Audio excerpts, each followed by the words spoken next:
Hello everyone! Karong adlaw nag-start ang 2024 Vacation Bible School sa SDA Simangan Church, and sa buntag pa lang nag-house to house may panghatag og invitation sa mga parents sa mga kids sa Simangan. Actually, wala kayo may documentation since kami ra ni Teacher LV ang available jud today. So, gamay ra ang snapshot sa amo ang lakaw.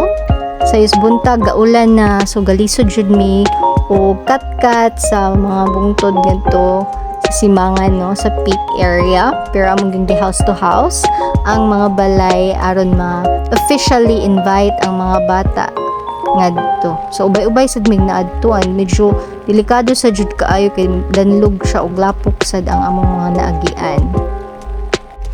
Pero by the grace of God, you can see dasi kay mga teachers no. Nara. So muna mo gipanghatag. Tungod kay apikin na oras, nagdali-dali na jud mighimo sa snacks for today, which is spaghetti and fresh mango juice. Ni-help sad sa amo si Ma'am Rene sa paghimuan ni pero naaman siya lakaw. So nabilin nga kami lang gihapon ni Ma'am LV ang nagtiwas og serve and nagpakaon sa mga kids. And then later on sa church na ilaing nangabot nga mga mothers and si lang Ma'am Ami. So na serve na kita ng mga bata. As you can see, ubay-ubay gud sa mga bata ang ni-attend. Actually, we have 42 attendees for today.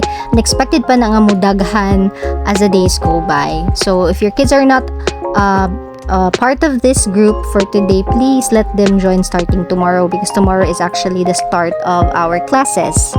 Overall, it was still a very successful opening of the 2024 Vacation Bible School, and happy kayo and excited ang mga bata for the next days.